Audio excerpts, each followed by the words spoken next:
58e lettre de Sénèque à Lucilius. Que notre vocabulaire est pauvre et, pour tout dire, indigent. Jamais je ne l'ai compris comme aujourd'hui, à tout bout de champ, tandis que nous parlions par hasard de Platon, se rencontraient des nuances qui exigeaient chacune un terme approprié et ne la possédaient pas. Dans certains cas, le mot avait existé, mais notre délicatesse l'avait laissé perdre. Faire le délicat dans l'indigence, est-ce tolérable? La mouche que les Grecs appellent Eustros, le temps, qui pourchasse le bétail et l'éparpille sur toute l'étendue des ravins, nos pères l'appelaient Asilus. On peut en croire Virgile qui dit « Proche le bois sacré du Scyllare et l'Alburne, où lieuse verdoie voltige en innombrables essaims, l'insecte dont le nom romain est Asilus, traduit par l'appellation grecque Eustrus, âpre bestiole, au bourdonnement aigu qui fait fuir à travers les forêts pleins d'effroi des troupeaux entiers de bœufs. » Bon, on entend bien, je pense, qu'il s'agit là d'un terme disparu. Pour ne pas te faire trop attendre, certains mots étaient usités au simple, comme dans l'expression « décider », « cernere », décider une querelle, le faire à la main. Ici encore, Virgile t'apportera son témoignage. Ces géants nés en des zones opposées du monde vont décider leur querelle, le faire à la main. Nous disons maintenant décernere. Le primitif emploi de la forme simple s'est perdu. Les anciens disaient si iusso pour si iussero. Ce n'est pas moi qu'il faut en croire là-dessus, mais toujours Virgile qui dit « Le reste de l'armée devra se porter avec moi ou je l'aurai ordonné, iusso ».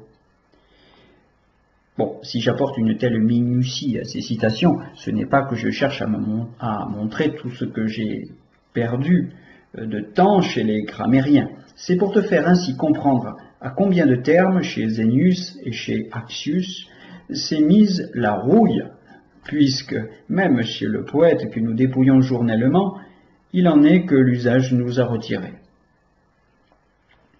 Que signifie, penses-tu, ce préambule? Où vise-t-il?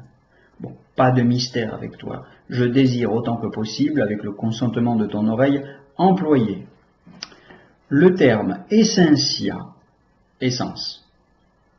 Au pis-aller, je l'emploierai en la révoltant. Cicéron m'offre un précédent à l'égard de ce mot. Bon garant, je suppose. Tu veux un moderne? J'ai Fabianus, dissert élégant, d'un style joli, bien poli, même pour notre délicatesse. Et en vérité, mon cher Lucilius, que se passera-t-il? Comment sera rendu ce concept d'ousia, réalité nécessaire, substance où réside le fondement de toute chose? Je t'en prie donc, concède-moi l'emploi du terme. Je ne manquerai pas pour cela d'exercer avec la discrétion la plus grande le droit que tu m'auras donné. Peut-être me suffira-t-il d'avoir obtenu permission. Mais à quoi servira ta complaisance, puisque je suis dans l'impossibilité de traduire en latin la notion qui a déterminé ma sortie contre notre langue? Oui, tu condamneras plus vivement la pénurie de l'idiome romain quand tu sauras qu'il s'agit d'une syllabe unique à laquelle je ne puis rien substituer. Tu demandes laquelle? To-on. Je te parais d'une intelligence bien dure, sans doute. La traduction est à la portée de tout le monde. Je n'ai qu'à dire quod est, ce qui est. Mais j'y vois beaucoup de différences, me trouvant obligé de mettre à la place d'un mot un tour verbal. Pourtant, s'il le faut, je mettrai quod est, ce qui est. Platon emploie ce terme en 6 acceptions différentes, comme le disait aujourd'hui notre ami qui est un fort savant homme. Je te les énoncerai quand j'aurai montré qu'il y a ce qu'on appelle le genre et l'espèce. Pour le moment, nous cherchons ce premier genre à qui sont subordonnées toutes les espèces, de qui émane toute division, qui comprend l'universalité des choses. Or, il sera trouvé si nous remontons de terme en terme. Ainsi serons-nous finalement conduits à l'élément premier. L'homme est espèce, n'est-ce pas, comme le déclare Aristote, le cheval est espèce, le chien aussi est une espèce. Il faut donc chercher à toutes ces espèces un lien commun qui les embrasse et les domine. Quel est-il? Bien, c'est le genre animal. Ainsi se constitue le genre de toutes les espèces ci-dessus mentionnées comme homme, cheval ou chien, le genre animal. Mais certaines choses possèdent un principe animal, c'est-à-dire un principe de vie, et ne sont pas des animaux. On convient en effet que ce principe animal existe dans les plantes, qui sont bien des êtres vivants, dans les arbres. Ainsi disons-nous, et qu'ils vivent et qu'ils meurent. Par conséquent, ces êtres animés viendront en tête de la série, puisque comme les animaux, les végétaux figurent dans cette classe. D'autre part, certaines choses sont dépourvues du principe animal, par exemple la pierre. Il y aura donc une catégorie antérieure à la catégorie des êtres animés ou vivants, évidemment. C'est celle du corps. Je la diviserai encore en disant tous les corps sont animés ou inanimés. Quelque chose paraît à son tour, qui est au-dessus du corps, n'est-ce pas? Car nous distinguons le corporel et l'incorporel. Quel sera donc le terme d'où devront découler respectivement ces deux derniers groupes? C'est celui que nous avons assez improprement caractérisé tout à l'heure. Quod est, ce qui est. Le sanctionnant en deux espèces, nous dirons ce qui est corporel ou incorporel. Voilà donc ce premier genre, le genre préexistant, celui que j'appellerai le genre général. Tous les autres sont bien des genres, mais des genres spéciaux, ainsi le genre homme. Il comprend l'espèce peuple, grec, romain, parthe, etc., l'espèce couleur, blanc, noir, etc., l'espèce individu, Caton, Cicéron, Lucrèce, etc. Et en tant qu'il renferme des êtres multiples, il est genre. En tant que subordonné à un autre genre, il est espèce. Mais le genre, ce qui est général. Il n'y a rien au-dessus de lui. Il est le début des choses. Tout lui est subordonné. Les stoïciens veulent encore lui superposer un autre genre plus essentiel. J'en parlerai tout à l'heure quand j'aurai établi que celui dont je viens de traiter est mis à bon droit le premier, comme employant toute chose. Ce qui est, je le divise en deux espèces qui représenteront le corporel et l'incorporel. Une tierce espèce n'existe pas. Et pour le corps, comment le divisons-nous? Je dis, il y a des êtres animés, il y a des êtres inanimés. De rechef, comment divisons-nous les êtres animés? Je dis, certains êtres ont une âme, d'autres n'ont que le principe animal, ou bien certains agissent par impulsion propre, marchent, se déplacent, certains, implantés dans le sol, se nourrissent et s'accroissent par leurs racines. De rechef, pour les animaux, en quelle espèce les sectionner? Eh bien, ils sont mortels ou immortels. Le premier genre, dans l'opinion de certains stoïciens, c'est quid, quelque chose. Voici sur quoi ils fondent leur opinion. Dans la nature, disent-ils, il y a des choses qui sont, des choses qui ne sont pas. Or, la nature embrasse les choses mêmes qui ne sont pas et viennent à l'esprit, comme les centaures, les géants, produits de faux concepts, affectant déjà forme d'image et cependant dépourvus de substance. Je reviens à la question que je t'ai promise. Comment Platon distingue 6 degrés dans la totalité des êtres? Le premier élément, qui a été dénommé ce qui est, ne peut être saisi ni par la vue, ni par le toucher, ni par aucun sens. Il n'est que concevable. Ce qui est d'une manière générale, le genre homme par exemple, échappe au regard. Mais le regard distingue la forme spéciale, l'individu, Cicéron, Caton. Le genre animal ne se voit point, il se conçoit. D'autre part, on voit les espèces du genre, un cheval, un chien. Au second degré, dans l'ordre des êtres, Platon place l'être supérieur et dénominateur, celui qu'il appelle l'être par excellence. On dit communément un poète, c'est le nom de quiconque compose des vers. Le voilà passé chez les Grecs en attribut distinctif d'un homme entre tous. On comprend Homère, quand on entend dire le poète. Eh bien, qui est cet être? Évidemment, le Dieu, plus grand, plus puissant que tous les êtres ensemble. La troisième catégorie est celle des êtres qui possèdent une existence propre. Innombrables, ils sont établis hors du champ de notre regard. Que sont-ils, tu veux le savoir? C'est la batterie d'ustensiles dont se sert Platon. Il les appelle idées, ce qui est à l'origine de toutes les choses que nous voyons, ce sur quoi tout absolument se façonne. Elles sont immortelles, immuables, inviolables. Ce qu'est l'idée, c'est-à-dire ce qu'elle paraît être à Platon, apprends-le. L'idée est des œuvres de la nature, le modèle éternel. Je joindrai le commentaire à la définition de manière à te rendre la chose plus claire. Je veux te faire ton portrait. Le modèle de la peinture, c'est toi que j'ai devant moi. De ce modèle, mon esprit tire un certain état qu'il compte faire passer dans son ouvrage. Ainsi, cette figure qui m'instruit et me documente, à qui j'emprunte mon imitation, est une idée. Eh bien, la nature possède en nombre infini ces types modèles, hommes, poissons, arbres, d'après lesquels elle exprime la forme de tout ce qu'elle doit créer. L'Eidos, E-I-D-O-S, occupera le 4e degré. Si tu veux savoir ce que c'est que l'Eidos, fais bien attention et ne t'en prends pas à moi, mais à Platon, de la difficulté présente.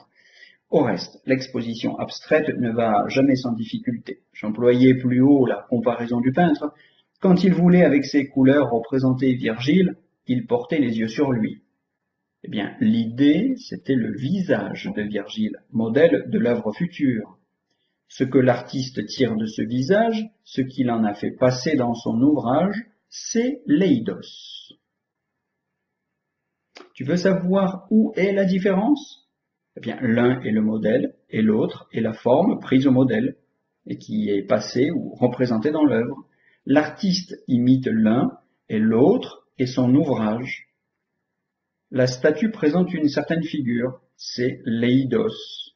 Mais le modèle lui-même sur lequel le sculpteur a tenu les yeux pour façonner sa statue présente une certaine figure. Ça, c'est l'idée. Veux-tu encore une autre distinction? L'eidos est dans l'œuvre, l'idée hors de l'œuvre, et non seulement hors de l'œuvre, mais antérieure à l'œuvre. Le 5e genre comprend les êtres qui existent communément, et ceux-ci commencent à nous concerner. Tout s'y rencontre, hommes, bêtes, objets inanimés. Dans le 6e genre, on classe ce qui n'a qu'une quasi-existence, comme le vide ou le temps. Tout ce qui est visible ou palpable, Platon refuse de le compter au rang des êtres auxquels il attribue une existence propre. Ces choses ne sont en effet qu'une masse flottante sans cesse diminuée et sans cesse grossie. Nul d'entre nous, devenu vieux, n'est l'homme qu'il fut dans sa jeunesse. Nul d'entre nous, au réveil, n'est l'homme qu'il fut hier.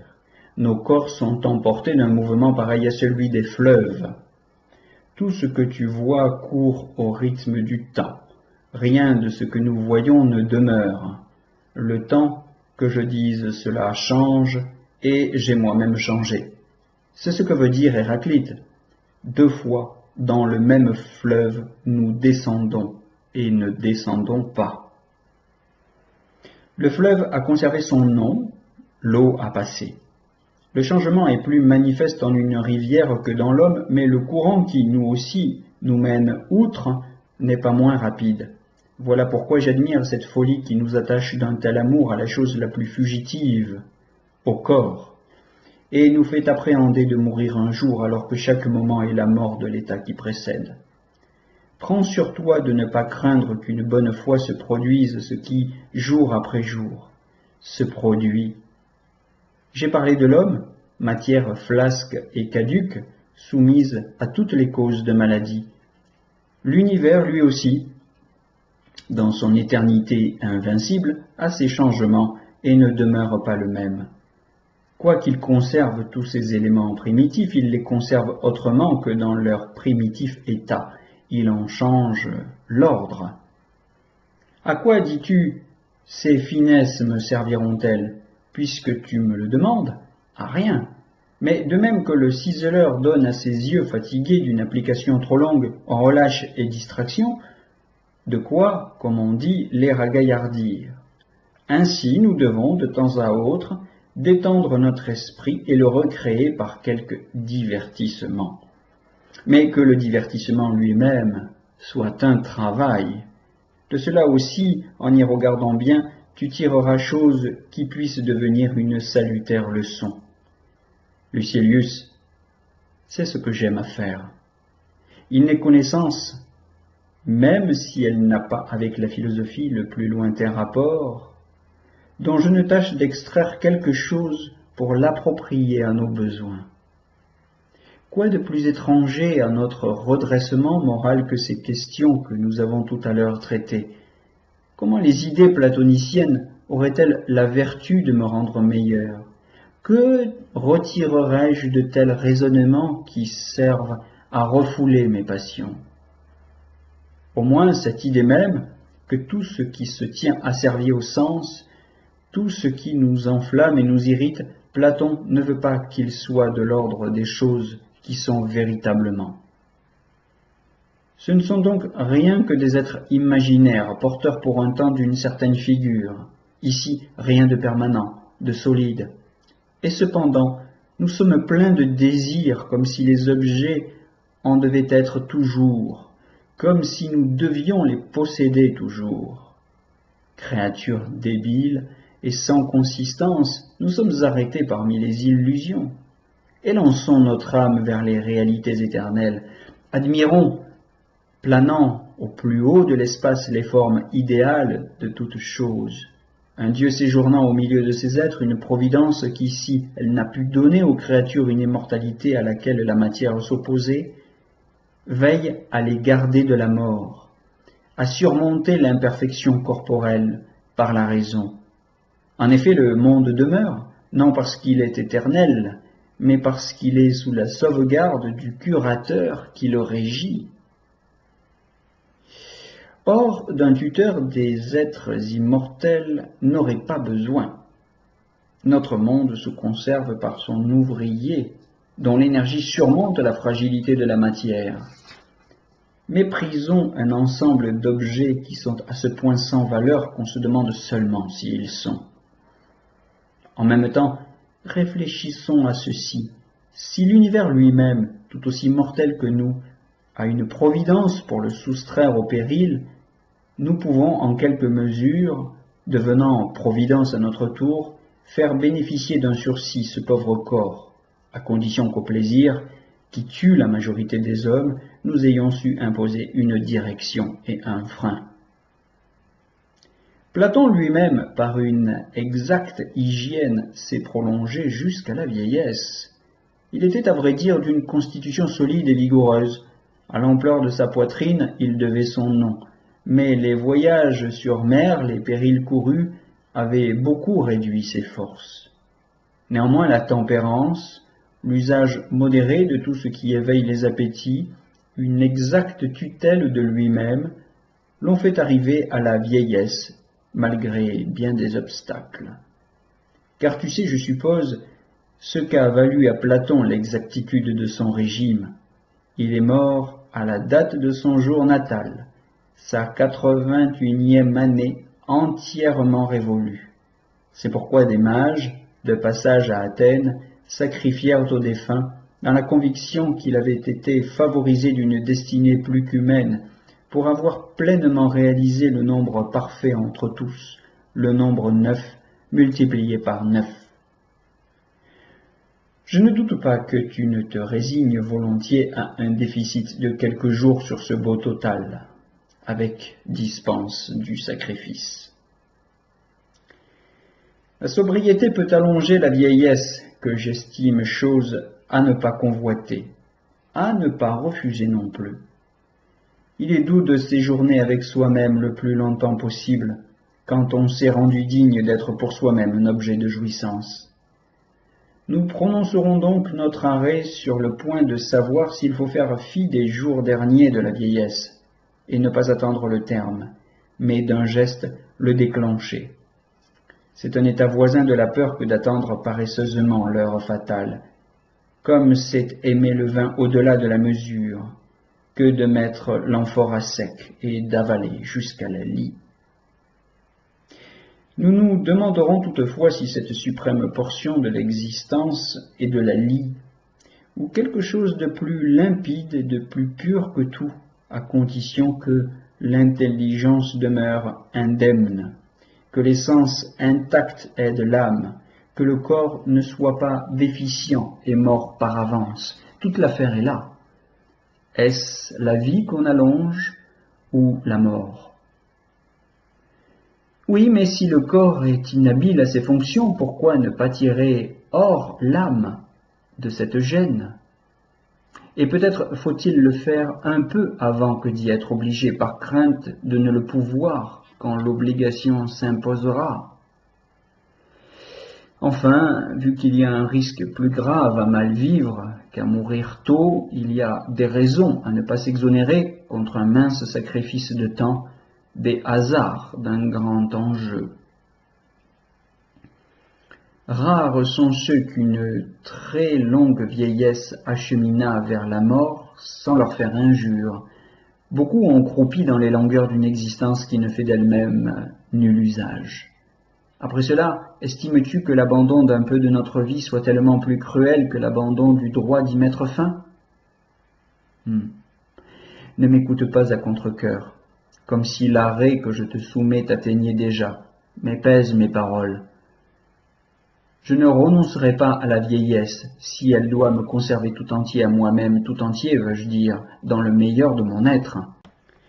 Mais si elle vient à ébranler mon intelligence et l'abattre morceau par morceau, si elle me laisse non plus la vie, mais une simple existence physique, je bondirai hors d'un édifice délabré et en ruine. Je ne me sauverai point par la mort de la maladie, dans la mesure où elle est curable et ne nuit pas à l'âme. Je n'armerai pas non plus mes mains contre moi en raison de souffrance. Mourir de la sorte serait une déroute. Cependant, si je me sais condamné à partir sans relâche, j'opérerai ma sortie, non en raison de la souffrance même, mais parce que j'aurai en elle un obstacle à tout ce qui est raison de vivre. Faible et lâche, qui a pour raison de mourir la souffrance? Insensé, qui vit pour souffrir? Mais le propos traîne en longueur, j'ai de la matière encore à pouvoir prolonger le jour. Et qui ne peut finir une lettre, comment pourra-t-il mettre fin à sa vie? Allons, bonne santé. La formule sera plus de ton goût que la lecture de mes pages, qui est pire que la mort.